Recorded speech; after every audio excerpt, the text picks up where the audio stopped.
And welcome everyone to a live episode of Cruising with Kayfabe. I'm Mongo. I'm Emily, and today we are joined by two of our favorites, Jeff and Rachel. If you didn't see them in the intro, then you better go watch it again. Also known as Smokey and Rachel, two of our very good friends, coming up on a brand new episode this week as well on Rangers and Reunion Part 5. Great experience with us. They always love doing the live shows, so we figured it's time to talk some Revolution, to get our predictions in, and maybe some cruise smoke. Who knows? So thank you guys for coming on again. Thanks for having us. So I guess first things first, before we jump right into the card, who's excited for Revolution? I mean, this is just, holy crap, another card that it's going to deliver on all cylinders, I feel like. Oh, yeah, a lot of good matches. Have some good storylines going into this. I'm excited because I feel like there's some good things that can happen, maybe some different things. So I'm looking forward to that. I think there's a lot of good, lots of matches that have title belts that are with it. So I'm excited about that because it could switch hands. I know. I was kind of hoping the TBS title was going to be defended in this one, but, they still could add some matches. That's the only downside we're doing prediction that Friday night right now is, by tomorrow at Collision, they could add one more match, or the day of the show, they could add another match. And right now it's at 9 matches. So usually they have 11 to 13. So I could see another women's scrambler added in here. I could just see a lot of different things thrown together. Maybe they throw something in from Ring of Honor with Athena. I just kind of see a lot more coming, and I agree with all these titles. This card, every single match, there's 9 and 7 of them are title matches. I guess, like Brian Fox did one year on the boat. I like gold. I love gold. The matches that aren't for championships are still important matches. I mean, FTR versus BCC, that right there is just for, their reputation. They're fighting for their name. They're fighting for their namesake here. And Will and Takeshita, they like family. Who knows what's going to happen with that? And it's in Greensboro, North Carolina. Sting's last match, Ric Flair involved, and one of their most famous Starcades was in Greensboro. A little disappointed that they couldn't get the footage from WWE. I always will think that's petty that you're telling me WWE doesn't want to make money by licensing out footage for another company just because they exist. I feel like, come on now. Like, it's 2024. This isn't Vince McMahon running things anymore. Like, it's Sting. I feel like if you don't care about anything else, at least give a video package. I mean, they let Daniel Bryan and Chris Jericho go on Raw, so why can't we have a little bit of footage to see the Stinger from NWA or WCW? They're saving it for themselves because I guarantee you he's going in the Hall of Fame. He already is. Again, they're going to save that for themselves, though. He already is in the Hall of Fame, so there's no point in that. So then I don't know. Exactly. They're just petty spaghetti. But I am definitely looking forward to it. Also, cheap pop because we are going to be there, our first pay-per-view, so I can't look for the signs. Yeah, we do have a really cool concept. We made 20 signs to go across the whole row. It's just going to say Sting. He said 20. There's like 20 eyes. Yeah, I wasn't sure. I emailed the arena. Take them in and out. So we're just going to leave them on all the chairs. And then we're going to throw our stickers on the back and just hopefully at the entrance, everybody will hold it up. I don't know. We have to write on the back of each one, like hold this up during his entrance. Because I think it would be cool to get that old 90s visual of just a wraparound sign. That's kind of what I was going for. I always like the signs, especially when they coordinated like that. It was super cool. I liked it. I've never had a chance to do one besides a woo. And I was given it, years and years ago. And I'm like, but I feel like everyone's done the woo. And I just feel like Tony Schiavone's It's Sting is such an iconic. And I figure cheap plop get us on camera because I feel like that would be something they'd show on camera is Sting wrapped around. And I've been a little Stinger since the 90s. I'm not ready for him to retire. Right. So also with signs, I actually did up Tony and Deanna's tattoo. So look for that during their match. Oh, nice. But you'll have to let us know. That way if you see it, Right. Yeah, you'll have to let us know kind of which area, Yeah, so we're gonna kind of be, if you look at the ring, we're gonna be like, so the hard cam will be behind us, so we're not gonna be on hard cam, but we're gonna be like on the ring apron side in the lower bowl section, heel side. Okay. I guess we call it heel side, but I don't think they have tunnels anymore. So Doesn't matter. It's still the heel side. But I'm just happy because it's not nosebleeds and we're there. So, and Right. I feel like it's going to start off with this match, and it was the Meat Madness. And now it's an all-star scramble where the winner gets an AEW World Title shot. So we no longer get meat slapping meat. Now we're just going to get a Texas Scrambler or something with Western Scramble. What do you guys do at your work for Scrambler? Veggies? Cheap plug. They went from calling it an omelet to a scrambler. Thank God. That's what everyone calls it. I did not want to call it an omelet. I told everybody it sounds dirty. An omelet sounds like you get to make it like, oh, did you make it? Think, nah, man, I didn't make it. It sounds like for what I think it sounds like. So I'm just going to hold that to myself. That's very, very good. DM us. I'm very curious because of who's in this match. So unfortunately, there's some little spoilers here because Wikipedia revealed who must have won on Collision. But we have Chris Jericho versus Wardlow versus Powerhouse Hobbs versus Archer versus Hook versus Brian Cage versus Magnus, which is an interesting Luchador edition, and Dante Martin. So quite interesting to see because originally it was Wardlow, Hobbs, and Archer with Miro and Keith Lee to be added. So I kind of feel like this could go anywhere. So, we always want to start with the guests. What do you guys think? Who do you think is going to win that title shot, and how do you think this is going to go down? You're up. I think that it is going to be between Hook and Powerhouse Hobbs. I definitely do not think that Jericho is going to win it at all. I think he's going to sit in the back seat. Maybe Lance, but I really think Hook's going to come out because he was like going really strong there. So I think that he's going to come out on top again because like the crowd loved Hook, So, and then if not him, Powerhouse Hobbs, just because, it's his time. Like it's his time to be big. So it's his time to step up to the plate. And, he's been doing really well. So I think it'd be a good little push for him. So. I kind of agree. And then like usual, don't. So I like to keep it that way. Obviously, we don't discuss these, so that way we can surprise each other. Well, we talked about that most of the matches were for belts. Now, this isn't for a belt, but it's still for that AEW title shot. So I'm going to use that as part of my answers for this, but I am going Wardlow or Powerhouse Hobbs. My first choice is Wardlow, and the reason I'm doing it is I know Undisputed Kingdom is pushing him for his title shot for the AEW belt. So this would be a great way to get him involved rather quickly into that title picture and insert into a storyline for main events. So that's kind of why I'm leaning towards the Wardlow, and then maybe just Hobbs getting that opportunity. Possibly. I don't know if necessarily he would get the belt, but he could definitely have the shot for the match because I know Hook's already had one previously and stuff like that. So I think this could be a good push for Hobbs in that aspect, if not for Wardlow to get him into that picture. So I like it. We kind of have a Wardlow, but also Powerhouse. So double Powerhouse. But Hobbs Wardlow's here. already been big. He's in a different group now, Rachel. Undisputed Kingdom. Boom. Come on. So Emily and I also do the same because ever since you guys told us we started doing it. So she doesn't know my thoughts yet, and I don't know hers. So we're gonna see if we're gonna be like Jeff and Rachel, be completely different, or if we're gonna be simpatico. And we're usually pretty flip floppy because we both think different ways. So Emily, Right, what do you and think? that's the fun part. I agree. That is the fun, is like you don't want to think the exact same when it comes to wrestling because it's especially AEW. You just don't know. No. As far as this match goes, I really just found out the card when I was taking my notes. I'm like awestruck at all of this. I think Hobbs especially has a good chance at this between having Hobbs in there, and it's kind of unique to have the two high flyers in there. I mean, Jericho can fly a little bit, we've seen all of them do it, but the real true high flyers are in there, and that's not normal when there's so many different technical and big guys.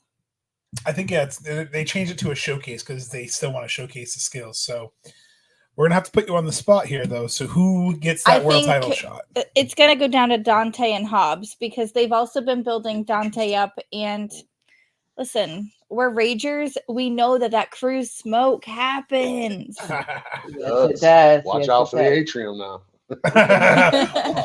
Poor Jeff's chest is probably still recovering from Dante. And we know he can give it. We know for a fact that Dante can give it just as hard as these other guys can. And he's got that tactical from the high tops. That's what she said. So I guess I'm going to be a little different here. I also have two people in mind. I think, like Jeff, Wardlow is my first pick because of the Undisputed Kingdom. And he's been teasing on Instagram.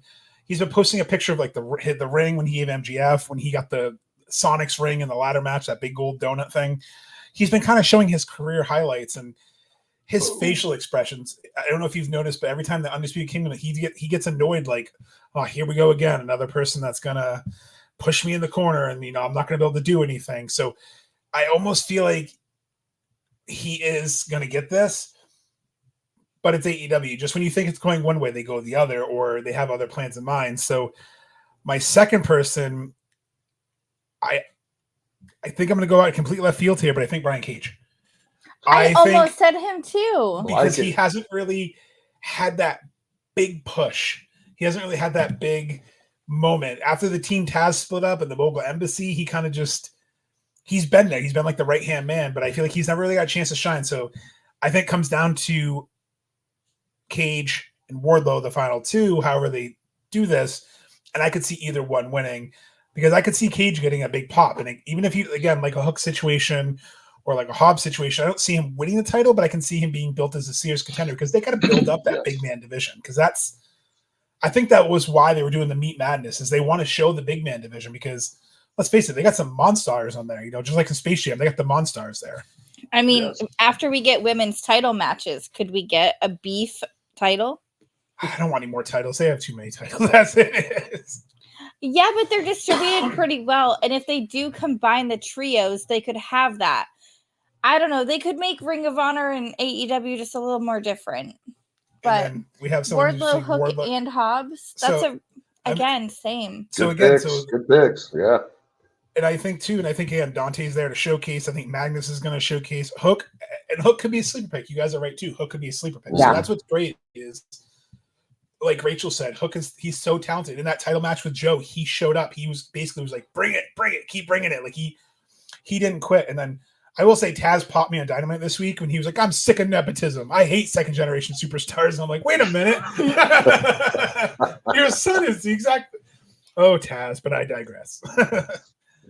And then next up is a match I'm really looking forward to. And I know some people are over it, but I think that these four men are going to just show up in the ring. We have FTR versus BCC, Moxley, and Claudio. I haven't really seen Claudio wrestle. I've seen Cesaro, like he was always just ringside, so I've never actually seen him wrestle, so I'm excited to see him wrestle. And Moxley's just going to beat the living crap out of people. And then you have FTR who can adapt to their style. So I think this is great because this is the perfect styles clash for both of them because you don't really have high flying, but you have more technical and brawling. So I think this could be a sleepy good match. So Rachel, we're going to put you on the spot. We have FTR or the BCC. I have the BCC because Moxley is just going to stomp ass. I mean, that's just how it is. So I picked him. But you're not wrong. Exactly. But I think FTR, they've had the spotlight. So, and I think they're wanting to get Moxley back in the spotlight. So maybe like as a tag team, and maybe up his partner. So that'd be even better. I like it. Well, I'm gonna keep it the same. I'm going FTR. Keeping it the same, going against you. I think it's the other way. I think FTR could use this win and this push of this brawling match because let's be honest, everybody knows the BCC are brawlers. Everybody knows Moxley is. Claudio's definitely working his way into that, same kind of mindset by people. So I'm going FTR because I think this helps them more because Mox is hot no matter what he does. So it's not going to hurt him to lose. But it could highly elevate FTR right now since they're really not in any kind of title pictures or anything else. hard to say you're the best tag team in the world and ever and everything else if you're not really in a tag team picture. So I Very think true. this might catapult them. So. All right. So, Em, are you going to side with Jeff or are you going to side with Rachel on this one? I don't know. I just know that this match is going to be bloody and it's going to get us a lot of points on our Wrestling Fantasy League. This match right here is just, it's going to be brutal. I don't think there is a loser in this match. Everyone's going to kind of come out. Yeah, I don't know, because both sides have something to prove. They've been on the proving spot, it for years. Right. I don't want to say I'm over them, but like we've seen this so many times that there's never a real winner here. There's never a real loser. It's always kind of just like a draw with like a half pin. Some sort. There you go. So yeah. So if there's a clean finish, who wins? If 1, 2, 3 or submission, who comes up on top? FTR, because they're the best tag team. You can go back to one of our episodes. We did go through tag team division, and the best tag team, I believe, was FTR at the end of it. So you guys both made great points. Rachel, you made amazing points too. It's hard because this is what I was talking about AEW. What Jeff, Rachel, and Emily just did was an example of how either way could go and it would work because of the way they book. And FTR, like you said, needs to be the top guys in the tag division, but BCC kind of needs to establish themselves right now because they got that CMLL feud going. With the build the Forbidden Door going to be in a few months. They're bringing in all these CMLL talents, and Moxie's been kind of throwing shade at them, and Claudio's been throwing shade at them. So it's almost like they kind of need momentum because if they're going to go tell the CML, like, this is our house, is it your house if you lose to FTR? So I think that's where my decision is I think they win because they need to have momentum going into the CMLL feud because it sounds like they're going to Mexico and they're going to do some interference and then CML guys are going to come up and it's just going to be some brand warfare. And I can see BCC because I also see them adding a new member. I've been saying this, I've been dying this hill forever, but they're adding a new member really soon. He's going to be a dancing machine, but he's also going to be ready.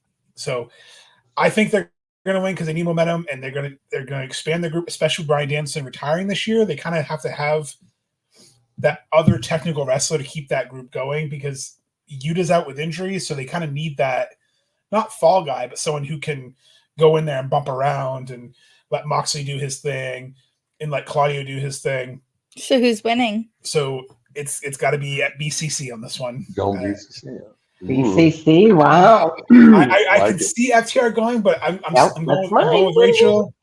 I just see BCC taking this. And I like where your head's at on that. I could definitely, with that explanation, I can definitely see that being an outcome as well.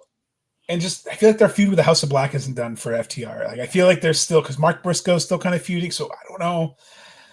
And now with the additional pay-per-views, they're going to have to keep some of these stories going. This is where it gets hard, is now there's a new pay-per-view in April. Right. Dynasty is going to be the new pay-per-view in April.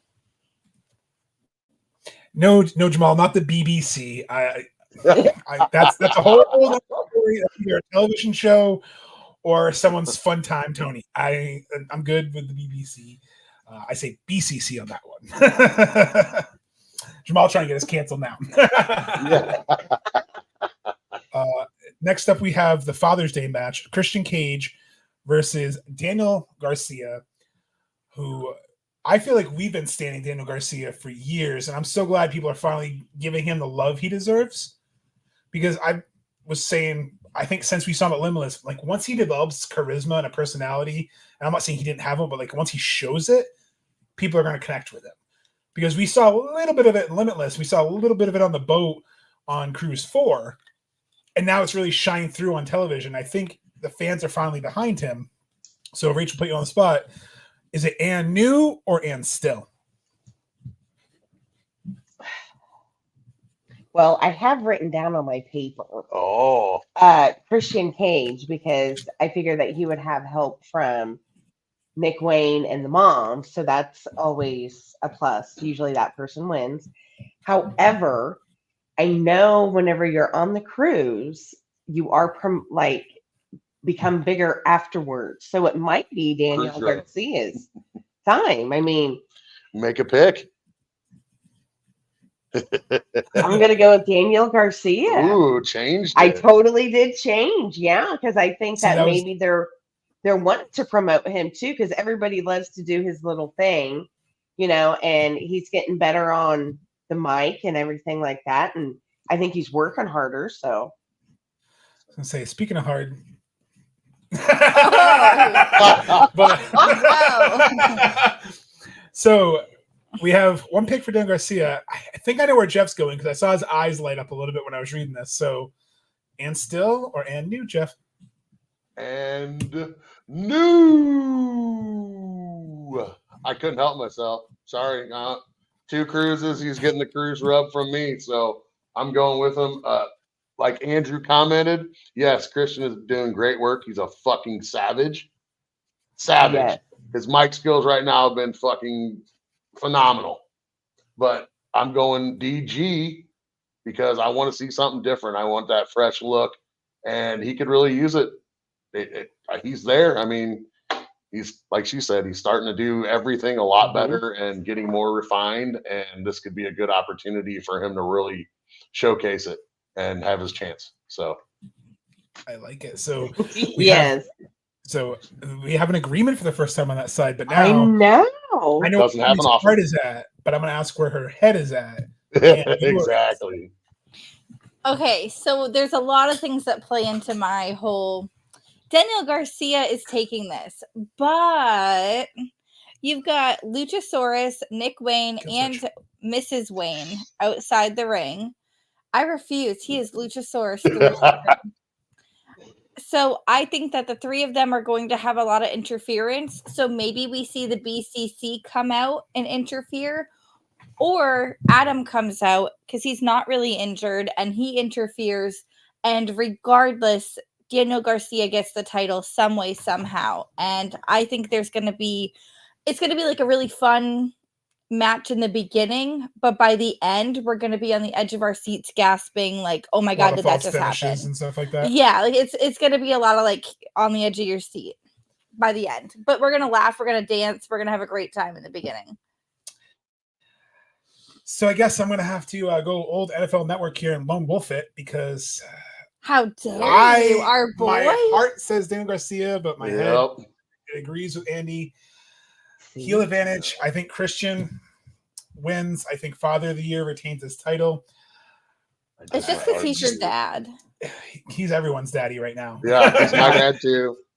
He just, like Jeff said, like Andy said, he's so savage on the mic, and just he really took that TNT title back to relevancy, because it was so hot potatoed for the longest time that it just, people didn't care about it. And then he won it, and now it's the heel effect. You want to see him lose. You want to see him get his ass beat. And then with the swerve with Adam Copeland winning the title, but then instantly losing because Luchasaurus Killswitch gave up his title shot. That's going to play into it. So you're absolutely right. However, I think that Adam Copeland comes out, and I think he spears Daniel Garcia, setting Christian out. And Christian's not going to know what the hell's going on, because it's going to be mind games from Edge. Because that's what Adam Copeland has always done. I have a hard time calling him Adam Copeland. He always plays those mind games when he's kind of the tweener. And yeah, he's the happy-go-lucky face right now, but that's never been what the Rated R Superstar is. And that's why it's funny when he came back as a face, is the Rated R, but the Rated R Superstar was an asshole. The Rated R Superstar was someone you wanted to see get punched in the penis. Like, you don't want to see him come out on top, except for Lita on the live sex celebration. You didn't want to see him have his comeuppance. You wanted to see him get his ass kicked by The Undertaker at WrestleMania 24. You know, is that Cardona and Myers as the Edgeheads, everything else. I think they took him out. The last time they took someone out, Nick Wayne, he joined the patriarchy. Now, I don't think Adam's going to do it so far to like join, but I think he's going to do it to confuse Christian into that false insecurity to set up their Double or Nothing match. So that's why I think it happens, because it sets up, unless they go typical Facebooking and have him spear Christian, cost Christian the title, but then DQ. See, that's where it's hard. But like they said, he's the ultimate opportunist. He's going to spear Garcia, because that way it also kind of protects Garcia, because he gets screwed over. And then you can set up a little mini feud with Garcia and Adam Copeland, and both of them going in a ring, Adam Copeland wants to wrestle him. So, but what if this just popped through my head when you were talking it through? There's someone that could potentially bring Luchasaurus back. There's someone that could potentially re-debut and come back. What if Jungle Boy comes back and takes Luchasaurus back home? Hollywood Jack Perry. No. A boy and his dinosaur. What if? That'd be cool. I mean, right now he's doing his New Japan thing, so I think that would cheapen that run if he comes back. I think it would be fantastic. Or elevate it. Oh, elevated. But I think you're right, but not right now. That's, I think, maybe Double or Nothing after he does his New Japan, because I think he's got to reestablish him, because he's got this whole new heel, weird scapegoat persona. Listen, there's an he's young boy in over there. It is a long shot, but I'm just saying it would make sense for him to be the one eventually to bring Luchasaurus back, because Killswitch is just awful. Is it Killswitch? Killshot? Killshot was the Eminem diss album. The only reason I'm so against this and it was is, Swerve guys, and if he gets his mask taken, we're done. You're like the only one who doesn't find him attractive, because almost every single girl on the boat this year was like, I miss Luchasaurus. He was so handsome. Like, really? I saw Big Brother. I'd prefer him with a dinosaur mask. That says a lot about you. Have you not watched Big Brother? I sat through that awful show for that.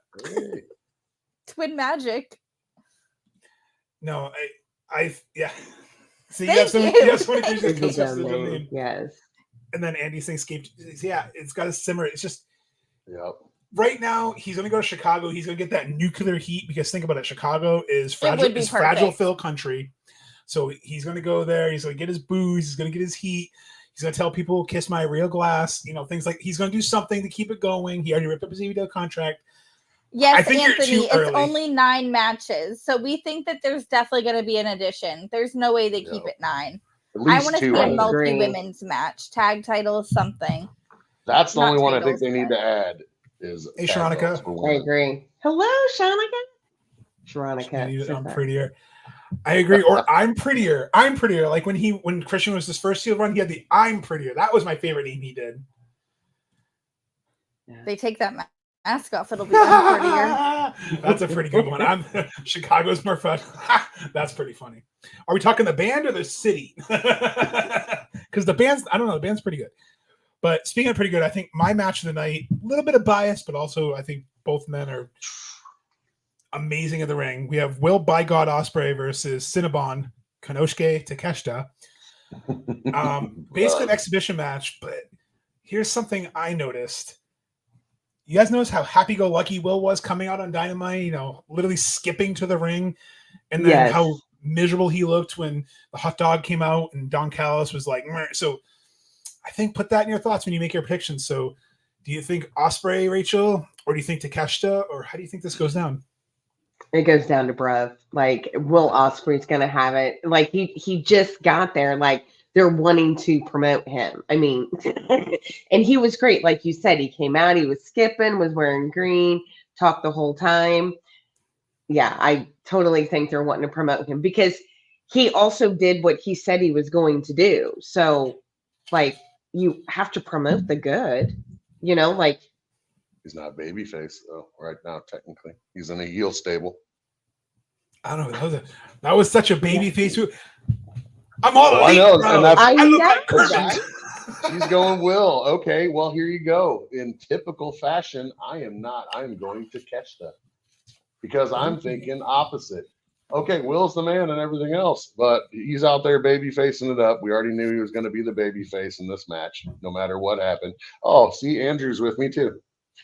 So Don Callis family turns on Will, helps Takeshita get the win. He's a baby face. This win breaks him away from the family and puts him in immediate single storylines with people in the Don Callis family. I want the bruv to win, obviously, but I don't think it happens unless for some reason they reverse it and it plays out. They get rid of somebody else or something. But like you said, everything changes, everything else, and Will can get past it no problem. And if it's by disqualification or interference, that doesn't tarnish him at all. So I'll throw it up, but it ain't happening. So All right. So are you going with Sex on the Beach? Sex on the Beach? Are you going with the Billy Goat or are you going with Mr. Cinnabon? Listen, I have to go with Will Ospreay. It's his debut match officially signed. He won against Chris Jericho at All In. Orange Cassidy. Kenny Omega. He's just. But also, it's going to be Will. Is undefeated against Omega too. That's nice. I wasn't talking about him. I'm talking about Will Ospreay. Wow. I am sleeping on the couch. Savage. Like, I'm sorry, but it's Will Ospreay. Like, that's who's in the match. That's who's going to win it. Regardless, we're all going to win because that's going to be at least 5 stars from Dave Meltzer. That match right there is easily 5 stars. I feel like Dave Meltzer gives 5 stars to anything in Japan automatically. I don't know. It's Will Ospreay. His star ratings. I'm sorry. Real quick. His star ratings make no sense sometimes. He'll give a match that's an absolute banger, like 4 3/4 stars. Like really, really 0.25 because what you didn't like the tassel fell off his gear. Like what you couldn't find the match card under your 800 pounds of paper in your office. Like I mean, while we're on the subject, Will Ospreay and his gear. I can't wait to see what he debuts. I just hope he brings back more of the aerial assassin style gear, like his Assassin's Creed stuff, because that is always fire. The fur, like the long fur coats. It's so like amazing to watch. He spent $10,000 on one of those coats and someone stole one, and he was so mad one year on Instagram. He's like, I'll pay someone $5,000 to give that coat back. I'm like, so he paid 10 for it. He's going to pay 5 to get it back. Now everyone's going to steal your coat because they know you're going to give them 5. Right. But I guess he ended up finding it. I'm like, I don't know if I want to piss off someone like that because I feel like he's got friends. And that's why I think large ones probably. Oh, but I do want to see this. Like Jeff said, he's just going to run through the Don Callis family after this is over. Ryan's right. New Japan could have some crap in the ring. Meltzer with 5-star. Exactly. They could literally put a match out there with like 2 no names and like masked person number 1, masked person number 2. I'm just saying, he always gives Will Ospreay one. You don't need to poop on my parade. I'm not pooping on it. I'm pooping on Will always gets one. Listen, so therefore, I'm taking a big Vince top. McMahon on Mr. What's his name there? OCD Meltzer there, not on your parade. Listen, I have an NDA signed. I'm just kidding. We all did. I mean, technically, I think I'm the only one who signed a real NDA in my old job. So I will just tell you, but thankfully it has nothing to do with that. But I think, to kind of get my point, I think it's Takeshita too. And I don't think it's through clean because Andy kind of made the point that I always think of. Baby faces can lose and kind of have that comeback tour momentum behind them, but heels, if they keep losing, they're done. So I think Hobbs plays a role, and I think he takes him out. But I think Kyle and I think Mark come out, and I think Aussie Open kind of come out even the odds because I think the next match is going to be a trios match. So I think, he's going to lose his debut match to Takeshita, keep that heat on Takeshita and the Don Callis family. But the United Empire is going to split because you now literally have Fletcher, Mark, and Ospreay all elite. You have to put them together for at least 1 or 2 matches because United Empire is one of the best stables in wrestling. Jeff Cobb's already said he'd love to come back and work with AEW. So why not intermingle? Especially, again, Forbidden Door coming up. They're going to want to do those things. And with Mark being injured, if it's trios, it would be easier for Mark to be in the ring. Mm-hmm. Yeah. For coming back, yeah. And he was supposed to be on the damn boat. And Rachel, what were you saying?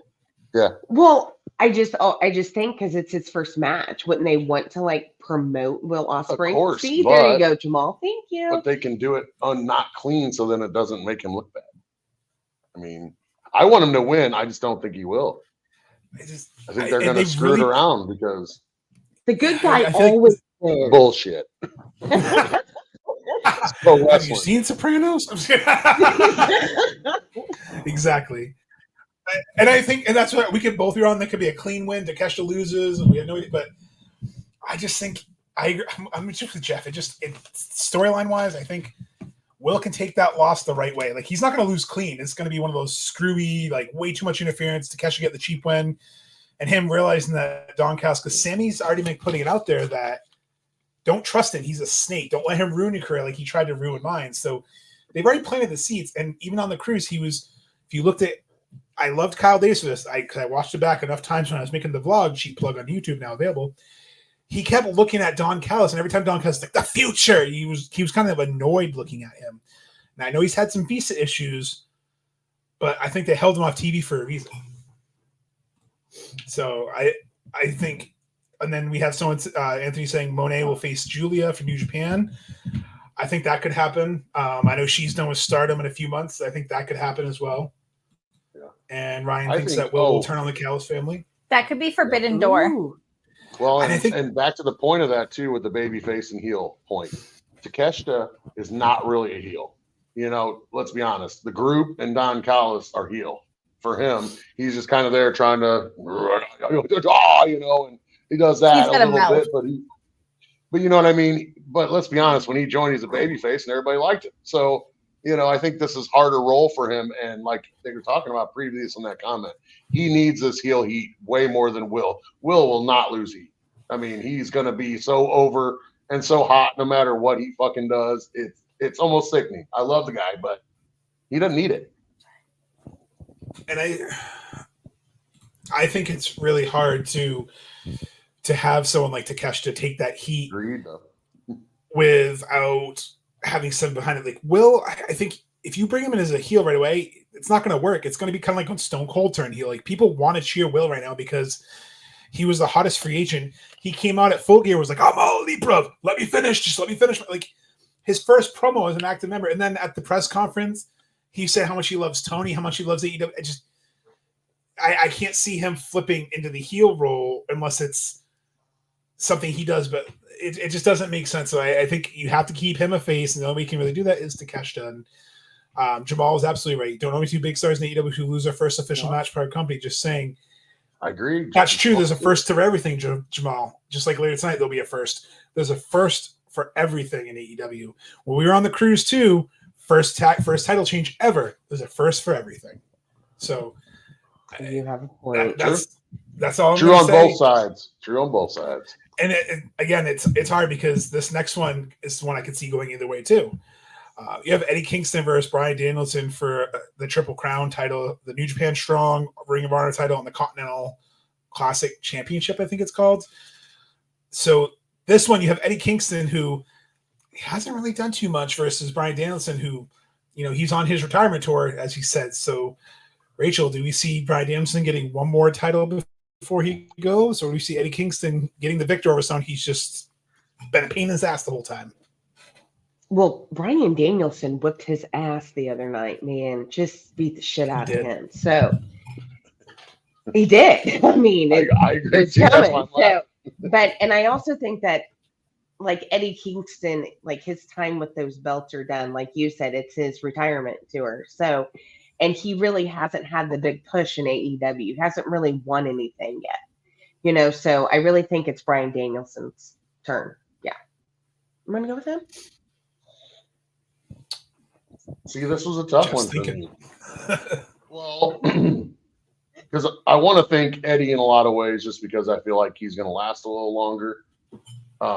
And I think that handshake from Bryan legitimizes things a little bit more and gives him that respect issue that he was trying to get.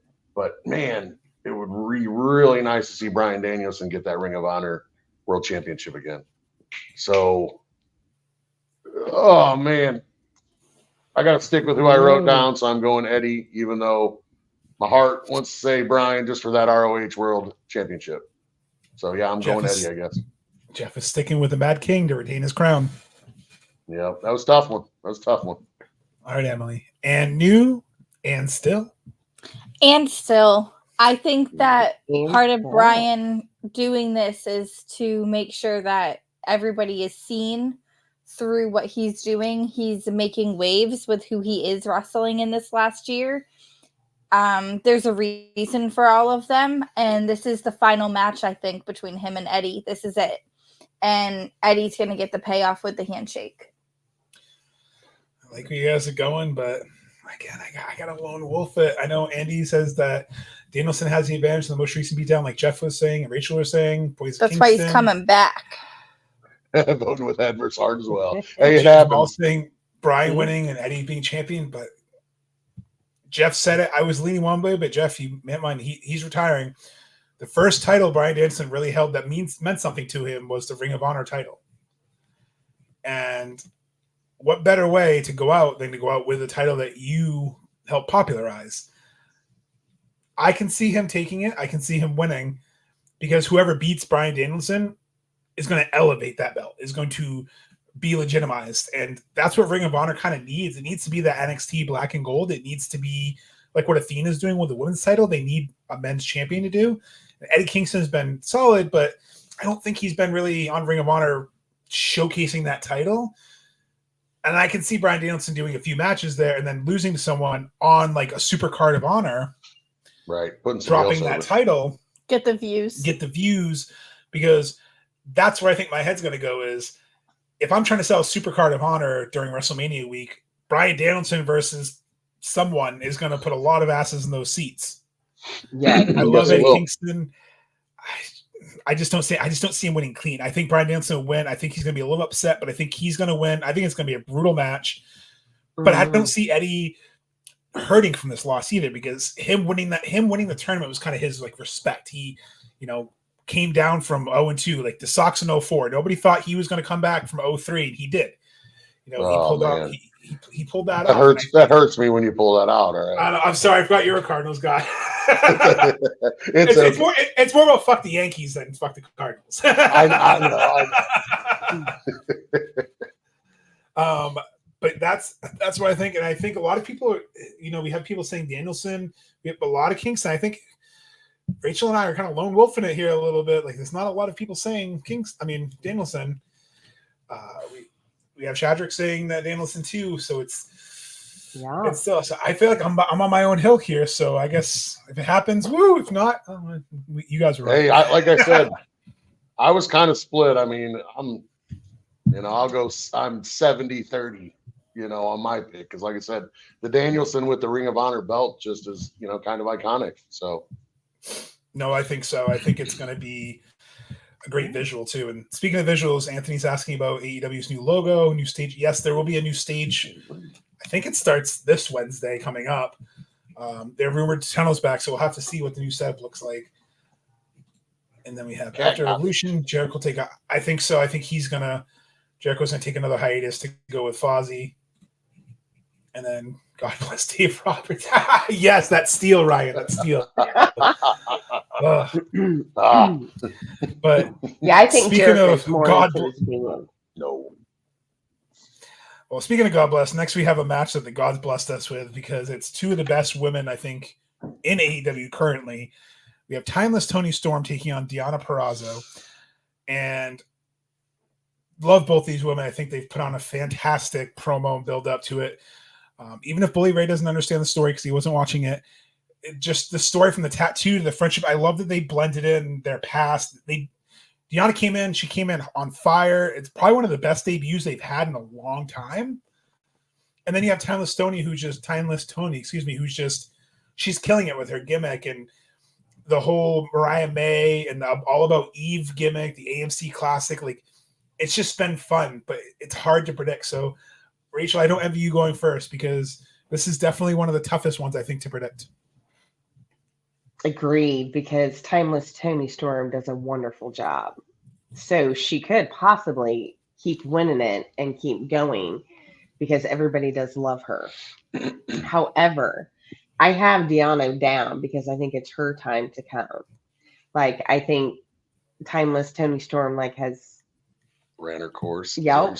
And I think it's done and it's over with. And I think it's somebody else's turn to be the champion. So yeah, I have Deonna.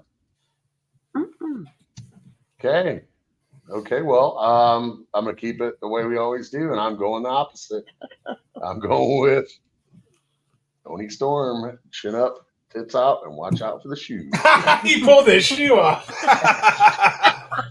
Hey, dudes, come off easy. So, but no, I'm going with Toni Storm. Not quite ready for the run to be over.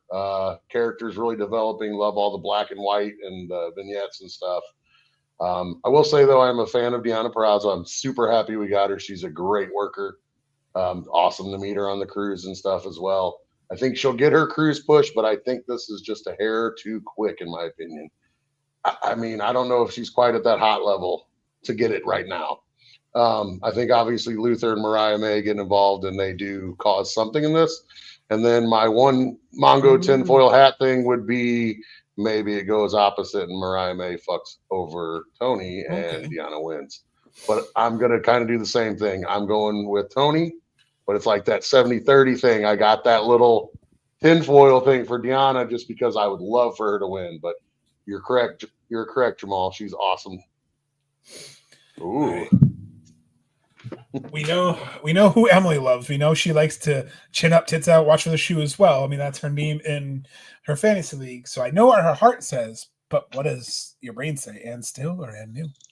And new. I think Deanna takes this, but I think it's going to be, you know how they can do the cinematic feel for Tony's matches? I think that's going to be more than the normal because RJ City works with them on it. I think we're going to see a lot of Theater Kid come out. Deanna's gear too. Like they both have that regal look to them that this is just going to be very iconic in a way. And we're just going to see. Yeah. Like, except for us live. I don't want to say it's going to be fun, but I think awesome. it's going to be incredibly entertaining. This match right here is two former best friends. I mean, again, the tattoo says everything. You don't get a tattoo with random people, and for the most part, especially if you're a female in a career where tattoos do kind of matter. Listen, our generation got Mickey Mouse tattoos like there's no tomorrow, so I don't know if that's still true anymore. I don't think tattoos had the same meaning as it did like 30 years ago. I'm not saying that. I'm just saying, as far as their careers are concerned, I feel like they're a little more like, maybe I shouldn't put that on my body. These are kind of big ones to have matching. I'll put it that way. So, and new or and still? And new. It's Deanna. I think that Mariah May, Luther, potentially Mercedes Monet.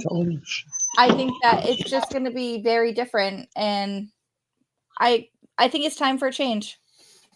So I'm siding with some Smokey here. I think, I'm sparking up with Smokey over here. I think chin up, tits out, watch for the shoe as well. I think Timeless Tony retains. And it's funny you mentioned the tinfoil hat because that's where this whole story I think is leading to, because I took film class in high school. One of the movies we watched was called All About Eve. If you guys have not seen All About Eve, go watch some YouTube clips and you'll kind of see where this storyline's going. It's very, very reminiscent of that movie.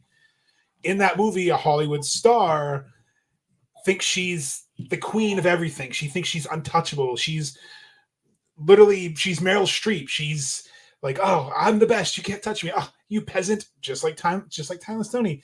Well, Eve comes in and she hires an assistant, and the assistant befriends her. It kisses up to her, glazes her, sucks up to her, and then eventually the assistant takes her roles and takes her place and becomes the new Hollywood starlet. And I think that's what Mariah May is doing. You mean the glamour Mariah May? Yes, I think Mariah May is like what I kind of said with Edge and Christian. I think it's keep your enemies close. She knows she can suck up to Toni Storm and get that title shot. She can get her when she's not ready. So that's the only reason why I don't see Deanna winning, is because I think the person to dethrone Timeless is going to be Mariah May. I think that's the only way. Like, Deanna is ready. I 100% agree. I think they're going to protect her. I think it's going to be, like you both said, Luther and Mariah May interfering. As much as I love Deanna, and trust me, she's one of the first people that came up to me and said I should have won that belly flop. So I love her even more because she's was so cool as hell, and just listening to her interview with Chris Van Vliet really made me a fan of her because I listened to how hard she worked from NXT all the way to her TNA run. Seeing her with Chelsea Green off that ladder is an image I'll never forget. When I told her, like, one of the first matches I made sure to show Cam was that match, she said, yeah, I still feel that table. Yeah, she said her back's never been the same. So the fact that she literally saved Chelsea's life and it's still there. So, yeah, I think it's Tony time. And then look, apparently my tinfoil hat switched Ryan to Tony time as well. So sometimes I will tell you, Ryan, sometimes though I overthink a lot of things and I fantasy book things that don't even ever happen or overanalyze. So sometimes it's great to listen, sometimes it's not. Well, we also have to think about the really cool stuff that we went back and looked through Mariah May's matches, and I've looked through a lot of hers. Highly recommend watching the Barbie Dreamhouse Death Match, I believe it's called. Every match was pink. Ooh. I mean, every weapon was pink, and I found that was something that was important to see as a fan of Mariah May, just to see what she can bring to the table. Along with just like her and Tony, their gear is very reminiscent of each other right now. I think that the way that they present themselves is very cutesy and sexy, and I think it's almost like ex-diva. Look up those clips of that movie. I'm telling you, you'll see she All dresses about just, Eve, guys. She Yeah, dresses no, I wrote like those down.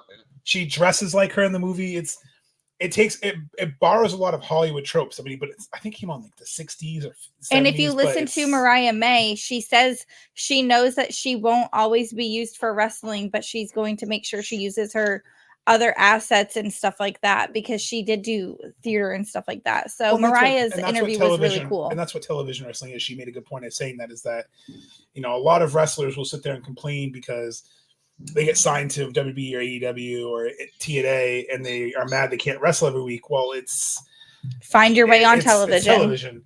Yeah. The Bellas used to valet people. Find your way onto television.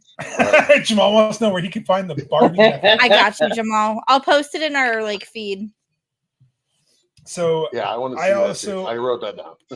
So I'm going to skip over this match because I don't want to talk about Samoa Joe yet in that Hangman and Triple Threat. So we're going to skip to Orange Cassidy versus Roderick Strong. So the international title, it's been poor Orange Cassidy. He's just been destroyed by, you know, the Kingdom. Mike Bennett, Matt Taven, the hardcore match. Like he's been put through the ringer. And, you know, ever since he's won that title back, a lot of people kind of have the OC fatigue. A lot of people are ready for a change. So, Rachel, do you think that the Kingdom gets their first actual gold, or do you think Orange Cassidy retains for a little bit longer? And new or what? And new. Oh, you're going Roddy? I do have Roddy because Roddy hasn't had the push yet. I mean, Orange Cassidy, how can you not love him?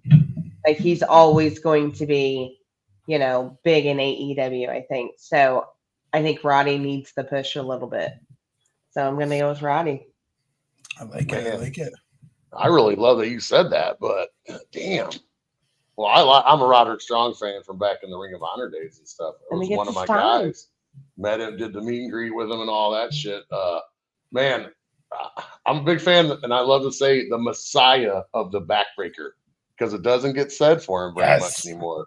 But he was the fucking Messiah of the backbreaker. Oh, anyway, I keep talking brutal. Awesome. You know, but anyway, his leaping knees, a few other things. And he's a great worker. He goes. I'd love to vote for him, but I'm talking about him, but I'm going with OC. Whatever. So you're going with Ryan and still.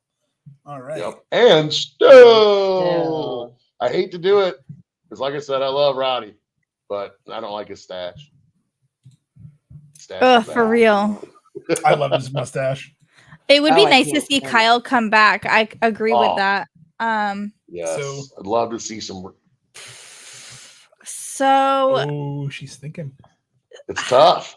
It's hard because what I actually do want to see is the title defended across multiple promotions, more than just All Elite Wrestling and Ring of Honor. I want to see this title back to Japan. I want to see this title defended in multiple places. Yeah, so I don't. Whoever's gonna do that, that's who I want to take it. And honestly, right now, you know, I gotta go with Orange. Like I can't. He's my best friend.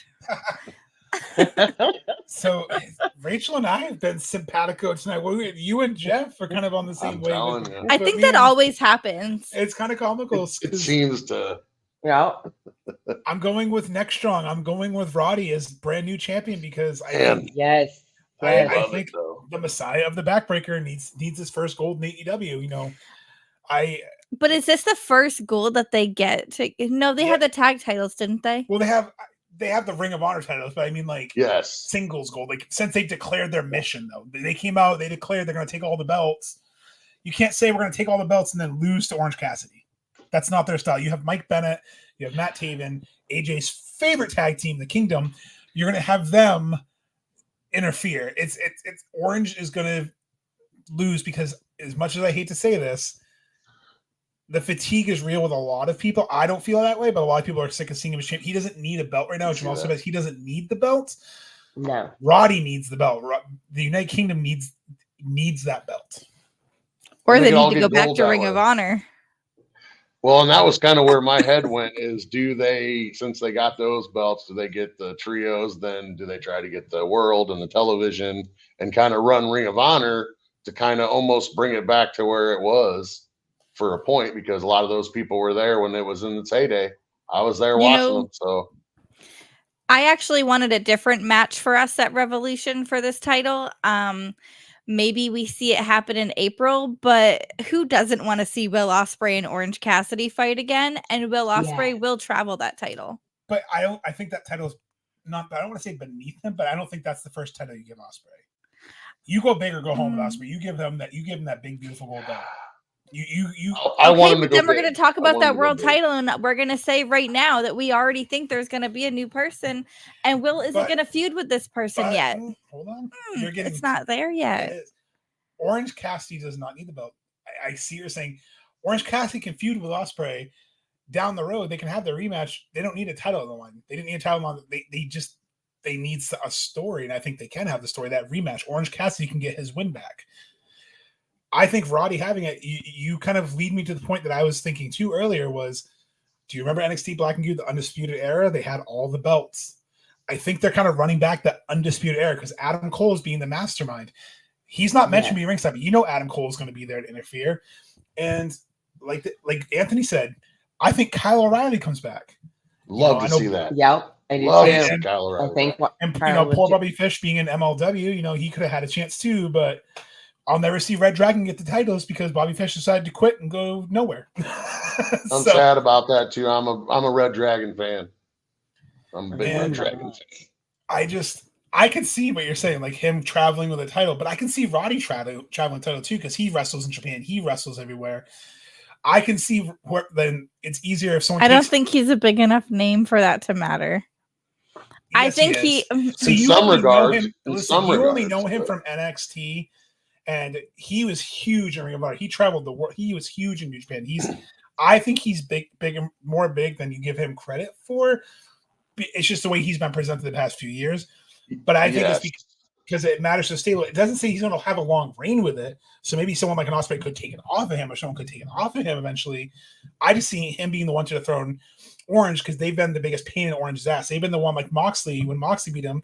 And that's why Orange is gonna beat him because that's what he does. He's gonna try. But what does that do for Orange? He's already shown he already got his win against Moxley. He already shown all that.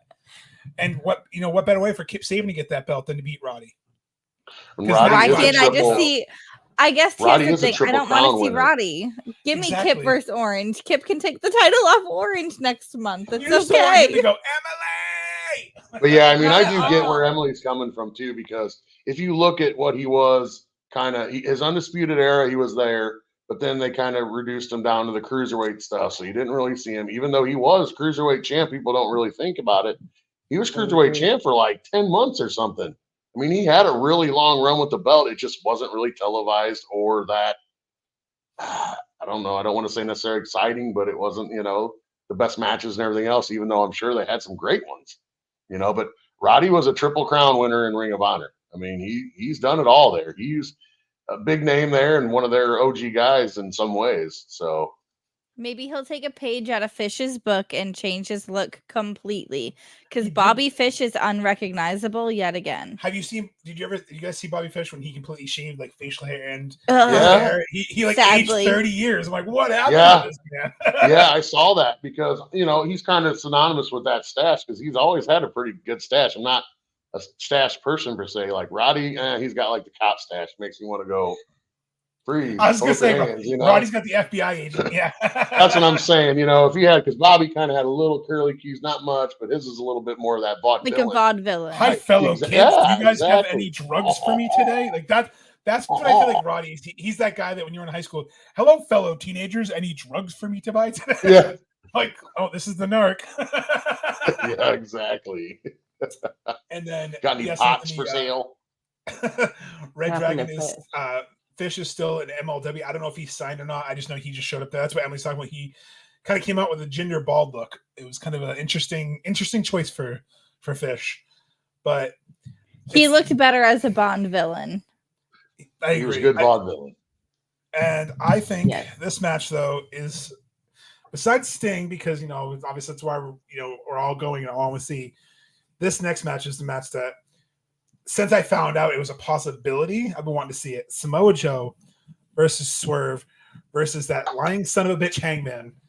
So, Rachel, are we swerving when we drive? Is it cowboy shit, or is Joe still going to conquer? Well, I definitely don't think it's going to be Hangman Adam Page. I don't. He's already had his turn. It's time. But I don't think that Samoa Joe's done yet. Like, I think the people love him. However, if he were to lose, I think Swerve would be the one that would be to win it because everybody loves to Swerve to drive.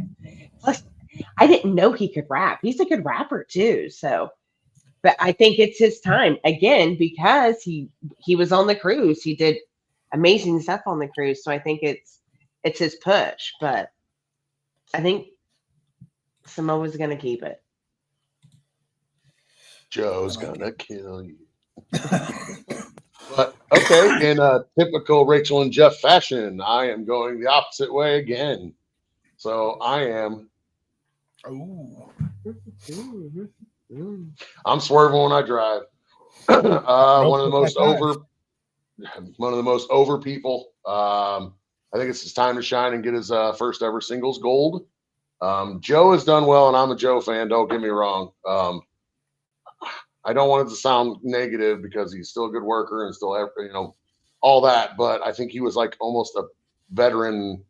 I don't want to use the word placeholder per se, but I feel like he was given that as a sign of respect and, for being able to work still and do all that and to, add some legitimacy from his career to that title. And also, like I said, just to give him a little bit of a rub for himself and a push. So I'd love to see Joe keep it a little longer, but I think it's Swerve's time, and I don't know how he can be any hotter. So, I mean, I like it.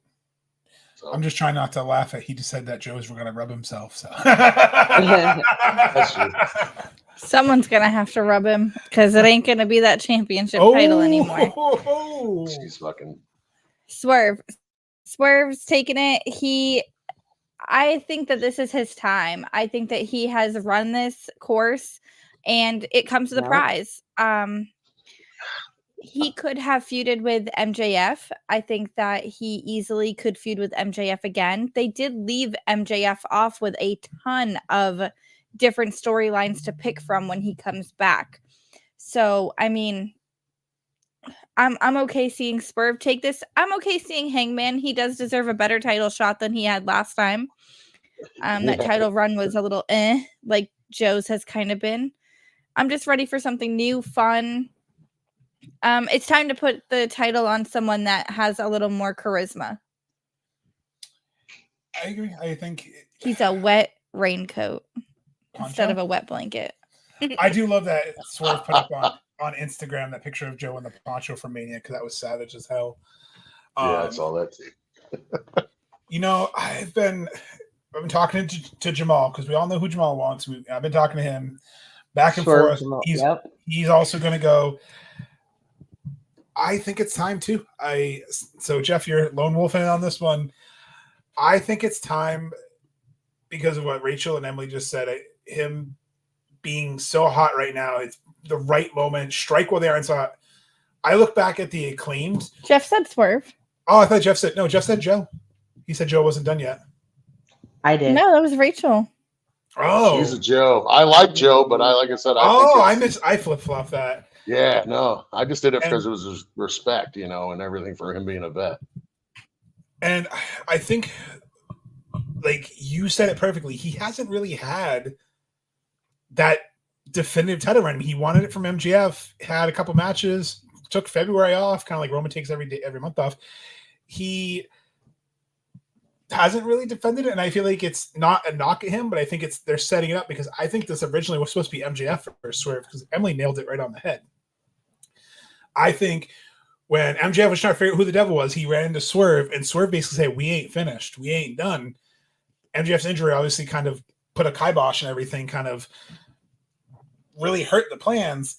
So I think you hit the nail perfectly in the head that he was that veteran transitional champion that is there to, hold that title with respect, to give it meaning, because whoever beats him is still, you're beating Samoa Joe, you're beating a legend, you're beating someone who is a Hall of Famer in every company he's been in. He's probably one of the only one who's not from the bloodline that made a name for himself as a Samoan. And I'm not trying to say that in a bad way, but if you really think about it, he's always had that chip on his shoulder of everyone doubted he went to WWE at first. He didn't get the contract, went to TNA, went to Ring of Honor, came to WWE, destroyed it in NXT, had a great feud with AJ Styles, came to AEW, and hasn't really had a miss. So I think, like you said, Tony was like, "Thank you, Joe. We appreciate you. Here's the title." But I think it's time to swerve when I drive. I think we're seeing the first. I think we're seeing the first African American world champion crowned at Revolution. I think it's Swerve. I originally thought that we were going to hear the coin drop after. I thought, we were going to hear that coin drop and Okada was going to come out and confront Swerve to set up that feud. But now they're saying he could debut later. I'm still holding out a little bit of hope that maybe it's a Swerve that we do get Okada to come out. We get a little bit of rain. But yeah, I think it's Swerve's time to shine. Do we want to talk about the potential debuts we could see? Jamal. I think on one, Jamal. We kind of do this. Yeah. So that's a good question. I think we should talk about debuts because I have a return in mind. So we'll start with Rachel. Rachel, do you think there's any? I mean, because obviously it's not going to be in Sting's match, so this will be the time. Do you think? Is there any debuts or any returns that you see happening? Oof. I know that's tough. No, I mean, no, I don't think so. I think they already have it built up so much because there's so many title matches, and they just debuted Will Ospreay the other day. So no, I think there is nobody. I mean, the Rainmaker one would be awesome, but I don't know if that's that right time yet for that. And then we know probably Mercedes is going to be Boston. So, I mean, yeah, I'm not real sure on that either. I would say it would be cool to see the Rainmaker, but I just don't know if it'd quite be right. But give me Sharonica said the one hat. I was thinking. Sharonica said who I thought could come back. Oh yeah. I don't think it's the opportunity, but I could see DMD. Ooh, that's a good thought. I would like that a lot. You know what I'm thinking though? This might be tinfoil hat. So obviously, we're from New England. We enjoy everything about it. We knew Sasha Banks was from New England. Now we've got Mercedes Moné. And I think that her coming back in Boston would be really awesome. However, what if this is just setting up her first match, her first debut match? Ooh. And I agree, Jamal. Where is Hayter? I know. Jamal throwing that one in there too. Jamal's throwing that curveball. So yeah, if DMD and Hayter come back, that would challenge Mariah May and Toni Storm. However, again, we could see Monet debut, and then she actually doesn't wrestle until Boston. Maybe that's why it's business. See, I don't know. I don't want it though. I think once they announce it as Boston, yeah, I think it's they're redoing the CM Punk thing. That's what it feels like. That first dance with CM Punk. Remember when it was like the worst secret in the world? Yeah, I feel like that's what they're doing again. Which is not a bad thing. I love it. I am jealous as hell because the TD Garden was my home arena. Was Emily's home arena for? I saw Royal Rumbles there. I saw SummerSlam there. I've seen Celtics, Bruins. That'd be cool too. I've seen Dane Cook there way too many times. So just knowing that AEW is now part of history. They had Blood and Guts there, so this is their second event there. It's cool because it's not just, and I think that's cool for Mercedes to debut in the biggest arena in her hometown. Right. And I still think another reason why it's called Big Business, I'm going to throw this out here. I haven't said it yet, and I've been waiting until their show to say it. It's because Snoop Dogg is going to sing her out. because Snoop Dogg has a working Yeah. relationship with AEW, and Correct. I know. Really? Yeah. Oh yeah.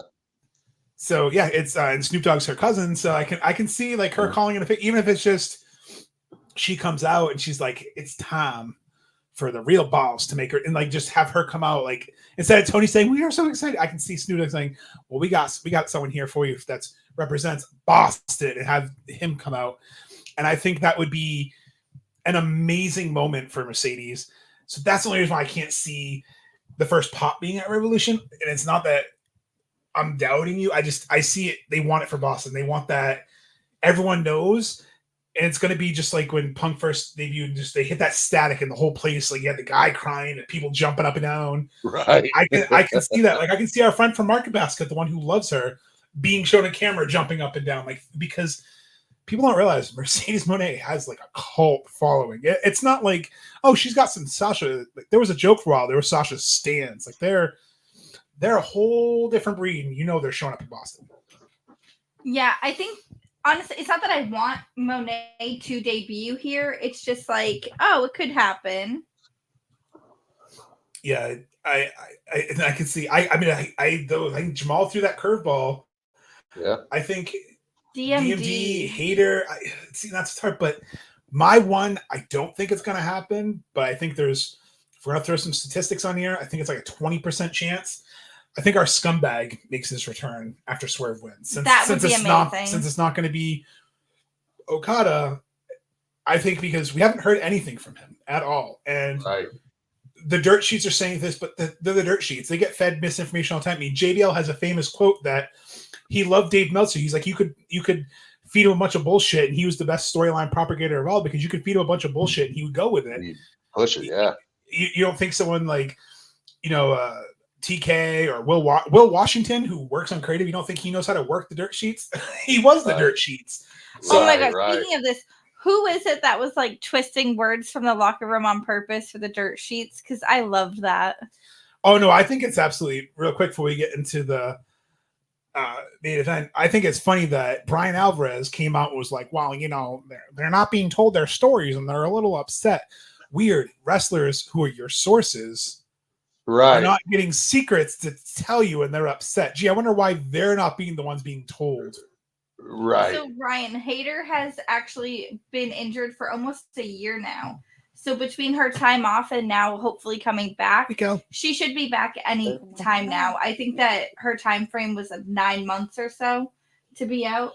And she'd originally teased February when she talks, because they were talking about All In when they interviewed her, because she was sad she couldn't go All In. She's like, well, hopefully February. But she did wrestle injured for a hot while. So I think, wrestling that way, she was at least. I was going to say her shoulder, yeah. And it could be one of those things. Maybe they're just saving it for time. I think Sharonica's on something. You bring her back at Revolution, people would go insane. Because think about what that women's division would be.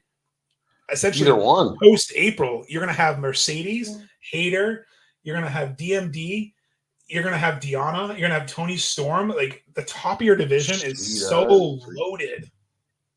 Yeah. Like, people give AEW... Oh, sorry, go ahead. No, I was just going to say on that DMD thing, just kind of thinking about it, I have been seeing a lot of stuff from her on different things, Instagram or picture, whatever. A lot of pictures here recently of DMD out and about. So maybe, I don't know, that might make a little sense. She's been working out. She's been working out. There's a picture she was doing back exercises. The show Emily watched, the AEW one, I can't remember what it's called, but wasn't she talking about her back injury a lot in that show? So yeah, she was injured as well. I mean, I think sometimes it's almost like a blessing in disguise when they do get, their partner is hurt, so they get to stay home. Like Adam's hurt, so she's able to stay home with him a little bit, and recover too. And then again, like I've seen a lot of people complaining about Miro not being there, but if Mongo was homesick, you bet your ass I'd want to be there taking care of him, especially if he was in the hospital. Especially with her infection. And when we were on the cruise, her finger was wrapped one night of the cruise. So like it wasn't taken care of, 4 weeks ago? And she had surgery like the week before she went. And yeah, I wasn't even sure she was going to make it on the cruise. Because he posted a gross picture on Instagram spitting out a tooth. So there's health issues at play here, The big thing that people I was surprised she was on the cruise. Miro posted something like, "Oh, well, I've been hurt since September," and Tony didn't know. People don't realize Miro's the biggest fucking troll on Twitter. Like, people take what Miro says so seriously. But he was responding to a dirt sheet that was like, "Oh, he's not in the match because he's hurt." He's like, "Yeah, I've been hurt since September." Tony doesn't know. Like, clearly he just didn't put LOL. And people are like, "Oh my god, he's so upset." It's like, no, because then literally 4 tweets later, he's like, "I can't wait to see Sting's last match. Make sure you watch." Like, also, CJ is amazing at stirring the pot just to get the cheap heat. Like, that's literally what she used to do on Total Divas. Yeah. Exactly. She's so lucky she didn't lose a finger. Yeah. And like, I really do. I saw her rapping it one night. Like, it's gross. It's still a thing, probably. I know it's been a month, but well, I mean, the MRSA infection they got. I don't know what this. The MRSA infection they got. That way. There you go. The MRSA infection she got was, I know someone who had that in their ankle, and they had to get their foot amputated because it spreads so quick, and it went to the bone.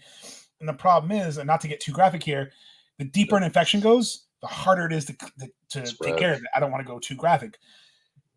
She had 3 surgeries. So the fact, like Jeff said, the fact she was on the boat was phenomenal. And I think people will just look into whenever someone tweets it, they have to look between it. But at the end of the day, I can't see Tony not knowing he's injured because he wrestled in December against Andrade. I don't think Tony would have let him go out there unless Miro was like, "I can go out there."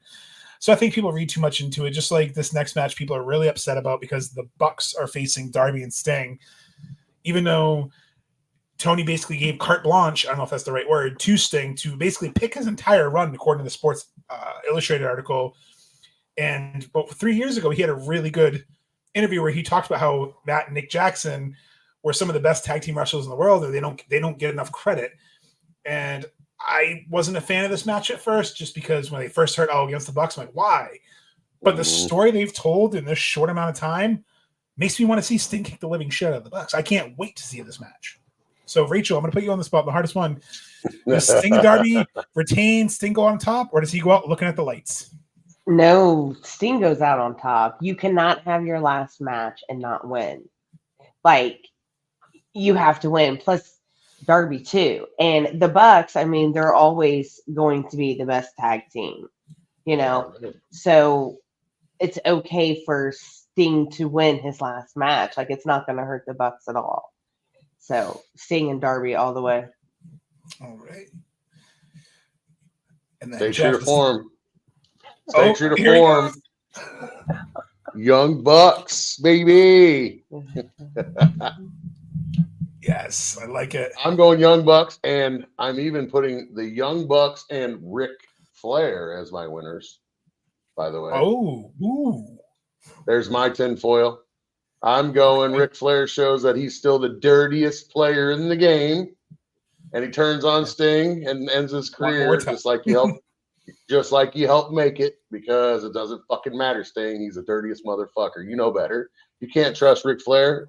So I'm going there, and doesn't very happen that guys get to relinquish a belt after they retire, so to speak. So I think he's looking at the lights.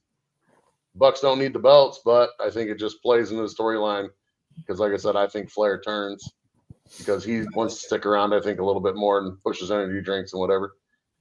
So, yeah, he's going on his back.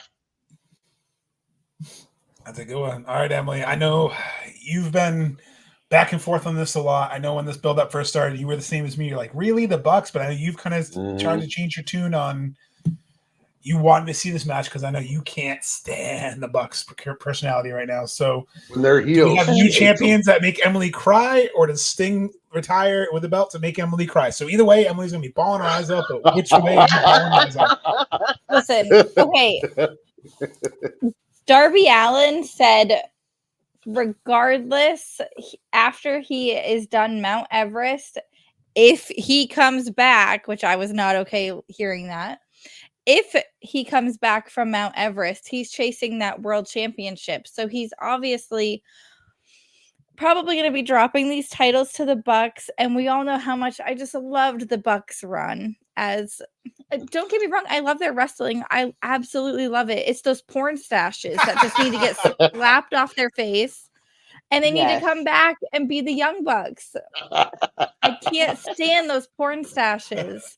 No. And like the ponytails, like I'm ready for them to go too. Cut your hair. Let's change the whole look. Let's go business savvy. So, Yeah, I think this match is going to be goosebumps, edge of your seat, constant throwback after throwback. We're going to see Surfer Sting come out at some That's where I point. was going. Like, it's Whoa. going to be like a whole like a callback. mesh. Like, we're going to see the red and black. We're going to see Surfer Sting. We're going to see, okay, so weapon prediction, a surfboard for sure. Definitely going to see some kind of like bird inclusion. Like, I just think that we're going to see, like, I don't know, a bunch of fun. Yeah, a bird, like a bird cage, some kind of bird thing. No, I know. Just she's terrified of birds. So the fact that she's thinking of birds being in the arena, I'm like, whoa. Yeah, like I think that we are. I keep forgetting we're gonna be there. Yeah, no birds, bird cage, a bird cage. So, I feel like this is going to be just exciting and exhilarating, and we're not going to know what's going to come next because we're going to again be thrown back. Do you remember that terrible but interesting match with John Cena being shown things in the swamp by Bray Wyatt? I love that match. It's not terrible. No, it was like terribly good because there wasn't a real win there. I think it was Braun. You mean Braun Strowman and Bray in the swamp?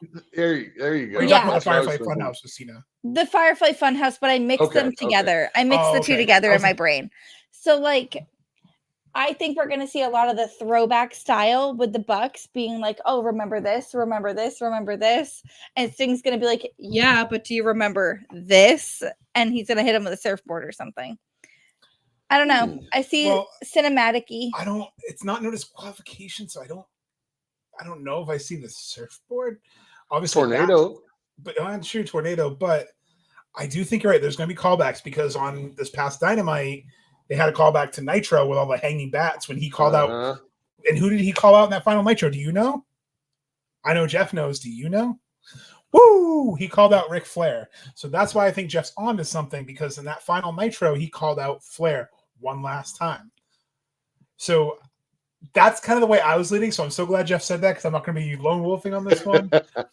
I think the Young Bucks are taking the titles because I think the dirtiest player in the game, I think that son of a bitch, that kiss stealing, wheeling, dealing son of a gun is going to low blow Sting. And I think Darby is going to try to help, but I think he's going to basically be held back by the Bucks, and he's going to have to watch his idol. And I think that's what can write Darby off television so he can go do his Mount Everest. He's going to have to watch his idol basically at the end, they're going to do it. I'm sorry. I love you. And they're going to super kick him. I can see WrestleMania 24 callback where they do the Shawn Michaels and they're like, I'm sorry. I love you. And they super kick Sting, or do what is it called now? The EDP trigger. Yeah. And I think that he goes out on his back, and I think they win the titles because that place will just rain down boos. And right now, Ryan real heat right there. He doesn't understand why I think people don't like the Bucks because that's what they want. Yeah, like, that's what they're booked for. I know that's why. No, I know. Well, I know. I'm saying, like, I know 100% why I don't like them is I'm not supposed to like them. No, I was answering a kid. I know you don't like them because you don't like their fashion sense. Okay, let's be real. I miss when they were sneakerheads wearing the stuff in the ring. Like, I thought that was a really cool thing that they were doing. I just kind of miss the Bucks when they changed the world. I miss the Elite. I miss seeing. But the guys that we met on the cruise. Those are the guys I want to come back. But I think you got to evolve, so that's something they can bring back afterwards. After they have the show, that's something they've been assholes for years. Bring it back. Give me my good guys. I wouldn't say they've been assholes for years. They were good guys for a while, but no one liked them. You want some tassels and stuff. But this pay-per-view is going to change the world. This pay-per-view is going to bring the tone back a little bit, and I think we see a lot more of that energy that we had in the beginning. I agree with you. I just think, though, right now with the Bucks are taking this. No. I know you're not disagreeing with that. I think it's more they're evolving, and they can't go back to that fully elite until it's the right time. They're smart. They're leaning into their hatred. To answer kind of Ryan's question, people don't like the Bucks because of the CM Punk situation. Because unfortunately, all that drama. Who's the loudest person? It's usually the person who's the biggest bitch in the room, which is CM Punk, Fragile Phil. Sorry, AJ. He went out there, all the dirt sheets, including Nick Froud Houseman, put out all kinds of spin about how the Bucks super kicked the door, all this dirt. So people believe that because they didn't like the Bucks. So now there's something to justify their hate. So they leaned into it. You notice when on Dynamite, when they were trying to find Sting, they looked like they were going to kick down the door. Careful, he's kind of a hothead. They're leaning into what people don't like him, and that's what they've always done. Like, my favorite in Ring of Honor is people didn't like how flashy they were, and they came out in the tassels. They came out with the Jordans. People didn't like they bragged about money. They started having the pyro with the Young Bucks dollars. And while we're on that real quick, instead of the Young Bucks dollars, they need to have fines when they do that. Like, they should do that, and then a bunch of fines should just rain down. Or NDAs. I don't know if I do NDAs. That one might be that one may be cut a little close, but little fine tickets that fall down, like if you got parking violations or something. Just little tickets that say you're fined $50 for being at the AEW show. No, I think so. Something too. or something stupid like that. And I think that's what helps this match is nobody wants the Bucks to win. So when they win, they're going to get even more heat. And it's funny because they had a great interview recently with like, we're never going to get our flowers until it's at our gravesite. We're never going to get the recognition. And the Bucks are someone that I feel like until they're gone, same with Jericho, people get sick of them. So they get go away heat. And then when they're gone, people all of a sudden become fans again. It's like, if you look at Batista, when Batista came back in 2014, everybody hated Batista because he ruined Daniel Bryan's moment. You know, kind of like what The Rock did. Everybody's hating. But the thing is, it's the true professionals who can lean into it. Look what The Rock's doing right now, calling Cody a crybaby, all this stuff.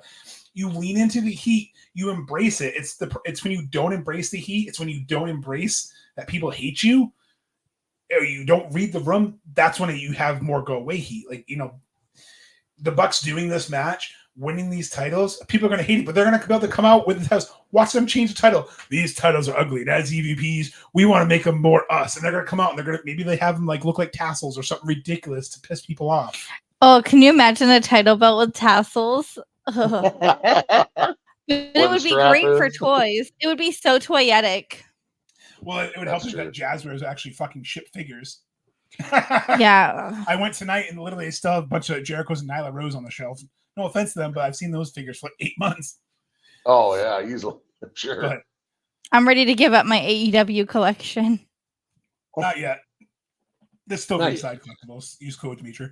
Hopefully we get a code one day. But yeah, I think that's our Revolution picks in a nutshell. I think it's funny. Every prediction show, I feel like we're all going to go one way. Jeff completely went different ways than I thought. Emily, you surprised me in at least 3-4 matches. She got me. Rachel and I apparently the only ones that are simpatico and thinking alike on some of these crazy swerves. But hey, you know how it is. It's hard to think. Some of them you pick with your heart, and some of them you pick with your mentality or your tinfoil hat. You know, so it's tough sometimes because you want to root for the people you like and for the people you know that you've got to know and whatever. But then it's hard sometimes to take that away. So I try to always throw a heart one in there too, and then all the rest I try to kind of do more what I think storyline and whatnot. And it's hard. We could all have predictions and all like go over. You know, just completely whiff, and then I didn't see that coming. And that's what I think I really enjoy about AEW is for people complain about how predictable wrestling can be. It can be, but that's because we're fans. We're invested in it. So it's predictable because you're watching it weekly. You're watching the characters. You're watching the storyline. So when I hear people say like, "Oh, I didn't like World's End. It was too predictable," I'm like, that's because you watched the shows leading up to it. You can figure out what the storylines are. I think people will say the same for this. Oh, it's too predictable. So was an Elimination Chamber, but I enjoyed watching Elimination Chamber. Like, if you watch wrestling and you're a fan, it's gonna be predictable. Like, it's that whole like, oh, I didn't like it because it's predictable. Like, so aren't half the movies we watch. You know how many times I go to a movie, like I'm like, oh, this is gonna happen, and she'll go, oh yeah, he's totally the killer. Yep. Side note: if you find it to be that predictable, get yourself tested for ADHD. You can predict patterns. Very true. That's fair. But I like predictable things sometimes, though. Some of those predictable things are super exciting because you get that buildup because you know it's going to happen. And then you get that buildup the next time, and then they say, oh, wait, remember that great feeling you had and that predictability? Fuck you, here you go. Oh, just wait till we talk about WrestleMania. It's a swerve, bro. Ric Flair just needs to go and sit down. Hey, calm down. He's going to throw some dirty low blows, thumb to the eye. Come on I now, don't want to chop. be there for an injury by any means. Exactly. And Agreed. Ric Flair is not It's not somebody like that he's needs to. wrestling. That's what he He's says, and fragile. then he gets too close and he gets taken out with a chair or something He was stupid. just in the ring the other night. He didn't, He's gonna get threw a bat chop to Did the you head. see? Good. Yeah. Did you see If how anyone like deserves a slow bat he to the was skull, getting it's in? him. Well, He blacked out in his last match. He doesn't need to be near a wrestling He's ring. not wrestling. I It's okay. totally agree. I agree. I don't think he's wrestling. I think if anything, like Emily said, if anyone deserves a bat to the head, it's the dirtiest player in the game. He's a heel. You want to see him do that. And honestly, he was brought in for this run. He teased like, "Oh, I haven't been doing much." I'm curious to see what's going to happen because again, it's North Carolina, it's Flair country. I feel like woos are going to start in the parking lot. Oh yeah. Oh, you're yeah. probably See, Ryan, yeah, that's what I don't want to be. Listen, when I'm live, if you could have seen me on the cruise when John Morrison did his shenanigans, okay, I don't want to be there for things like that. That is not something I want to got see. worked hard. I was like, oh my God, she no, did. no, I was no. looking right at you too, and I was The like, one thing I "He's never okay. want to He's see. okay. There's no X. There's no X. We're good." Yeah. Oh, Because I could tell quick too. But no, I Ooh. agree. I'm really excited for the rest of this show. Excited to talk about, and then obviously we're gonna be there. So apologize in advance for all the pictures we're probably gonna spam on socials. But and if you're sitting so anywhere near us, please know the signs are going to be awesome. Just put them up, smile. You can cover your fucking face if you want to. they're small too. We're not trying to be obnoxious with them. It'll be Yeah, fun. no. I think people participate. It'll be fun. Yeah. Oh, I mean, hey, right are now- you ready? Are you ready for your cruise facts and cruise smoke? Let's Yes, do this. That's a perfect way to end All the show. right. Let's get some cruise smoke by Smoke. All right. Well, here I looked into things a little bit. If you go by all the talent that'll be present, and this includes like Callis and people just accompanying people to the ring, there's like if you count referees as well, there would be 42 people total, and there would be 27 of them would be cruise alumni. So Ooh. when they talk about cruise rubs and all kinds of different things, I mean, it's true because look at your people that are in some of these different matches. You know what I mean? Hangman Adam Page is a 2-timer, Swerve's a 2-timer. Joe hasn't been, but there's people in the main event for the main belt that are, there. You got Will coming. He was on 3, you know what I mean? Orange Cassidy. Orange has been on 2 cruises, another guy with a belt that's had multiple runs and different things, especially after coming off the cruise. Deanna Peraza, maybe she pulls, proves us all wrong and wins the belt, and there's a perfect cruise rub right there. Just all the different things that add up there. It's pretty cool, and you throw Aubrey, she's been there 2, 3, 4, and 5. Posey 2, 3, 4, and 5. I think Paul Turner was on the first one. So there's a big portion of your referee crew. Well, yeah, he's with Tony. He's been on 3 times, I think, 2 to 3 times for Luther. So, people talk about it, but the cruise rub's real. It's true. And like I said, a lot of interesting stuff you can figure out with some of this stuff, the analytics and numbers sometimes. So, but a little fun fact, you got 27 talent out of 42 that are alumni from the cruise. Over half this card. Wow. And speaking of the cruise real quick, Emily made fun of me in the episode that's going to drop soon about me dying on the hill, about 6 on the beach with Ospreay. Did you know what he said on his Instagram, young lady? Did you know what he said? I can't wait to be on the cruise next year. Boom. Mic drop. Yes. Happening. He's going 6 on the beach. Let's go. The wife. Listen, I want him on board. It's not that I don't. I just try to wait because otherwise I get my hopes up. Okay. I understand. Get your hopes up, and as Jamal made sure he pointed out in the nicest way, because sometimes I need to be grounded. Don't get your expectations so high and disappoint yourself, because I tend to do that. I tend to set the bar way too high, and I think the problem is AEW sets the bar so high, and I think that's why their pay-per-views sometimes get poo-pooed on, is because their bar is so high that if there's a few clunker matches, people like, this pay-per-view is garbage. It's like, but was it? Or is the bar just so high that you're just not used to them reaching?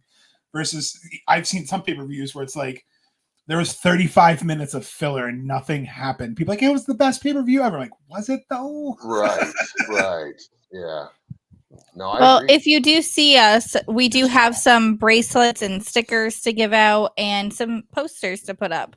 So, I mean, All the things. yeah, we And the have plenty bracelets of are stuff to give awesome, and the away. stickers are awesome too, by the way, because I can vouch for that. And Thank you. I just want to also point out I'm super happy for you guys because I know this is the first AEW pay-per-view ever coming to North Carolina. And just with kind of the history and everything else with the match with Sting and Flair and just a lot of that and with the history and whatever, I'm just really excited for you guys. So just wanted to throw that out there that's pretty awesome. Have fun. I mean, we had to I go wish all the way to that the Heels Vegas to see our event pay-per-view. wasn't so late.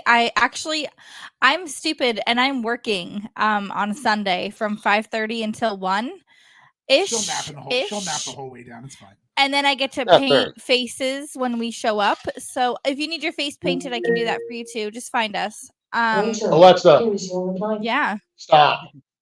Sorry. No worries. It's just gonna be like a lot of fun. I'm really paint my excited, face. but I'm not trying to go 2 hours away for a hour-ish Heels meeting at 9:00 at night to drive 2 hours back home to have to work at that's a little 5:30. rough. Like that's just too much for me. Right. I have- Agreed. Even have- if I wasn't working, that's a lot of Listen, I have- driving. That's I have a understandable, though. I crazy mean, study like, session that Monday morning. Let's just say I purposely loaded up on coffee for a reason. I cannot wait. I've never seen Sting live ever in my entire life. I've been Oh, to that's good. So I good. haven't. Wait, did we?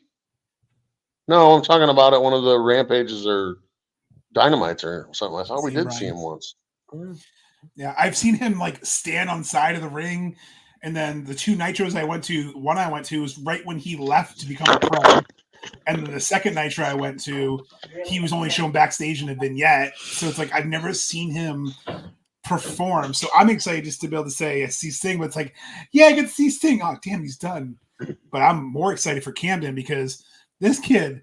Our this kid child was has seen so lucky. many He saw Kurt retirements. Angle's retirement match at WrestleMania 35. He saw Batista's retirement match at Mania 35. Triple H's. Yeah. Essentially Triple H's last WrestleMania. Now he's going to see Sting. I got to see Flair and Michaels at Mania 24. That's why I think the callback's going to be there. So I just think it's cool that it's kind of coming full circle. And I'm excited. And Ryan said it's the first pay-per-view. It's our first AEW pay-per-view. I've excited only to see been the to different Mania vibes. otherwise. So this is really like my second pay-per-view. Yeah. Thankfully, it's not 3 hours for us, Ryan, but It's close. Yeah. make sure you safe- make sure right. an hour to If- change. Safe travels Make to sure After we everyone hit find out. cookout, it'll be a lot harder. Oh yeah, no, on the way home, I'm gonna be sleepy after getting some cookout. There you go. There you go. Oh, so what's the take on Sting coming out Surfer Sting?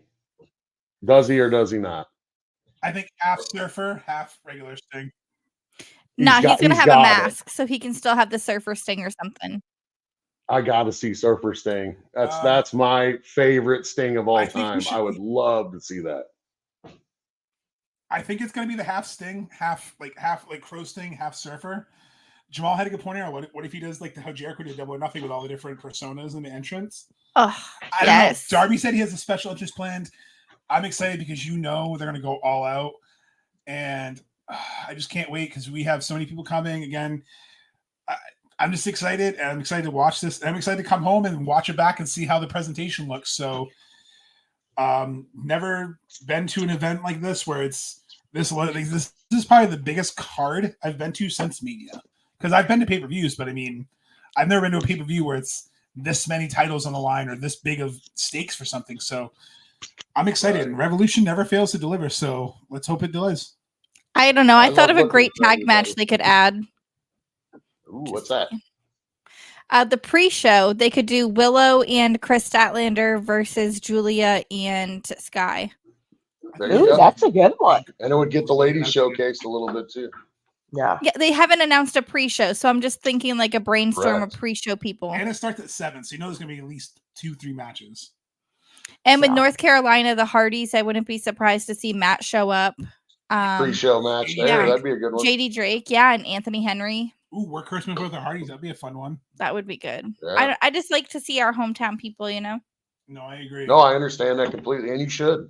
It's a good place for them to showcase. And no, I'm It is Flair country, guys. Ugh. Woo! No, it's I'm already- gonna hear woo the whole Woo. time. Well, I mean, Woo! it is what it is. And It doesn't matter where you not are. change delete because it's also Hardy country. That too. It is Hardy country. But- I agree. Well, I want to thank everyone for tuning in to us tonight, and DM us if you're gonna be there. If you're gonna be there, or when you're there, so we can meet up again. We have stickers and stuff for you. Also, we will try to make sure we get some pictures and post some stuff. But I'm that person like I'm gonna get pictures, but it's probably gonna be a picture of the set, and I'm gonna be so lost in the moment that it's gonna be midnight before I know it, and I'm ready to drive home. Just like that just happened. So Yeah. well, thanks Have a everyone. great again. time, guys. Thank you guys so Thank much. you. Thank you guys for coming on again tonight. Thanks for having us. I'm Appreciate it. gonna let Emily wrap us up tonight, just because my brain's kind of foggy right now. So, Emily, you know the drill. Thank you for joining us. Make sure you check us out on all socials, and always keep the kayfabe. Have a good night, everyone. Bye. Bye.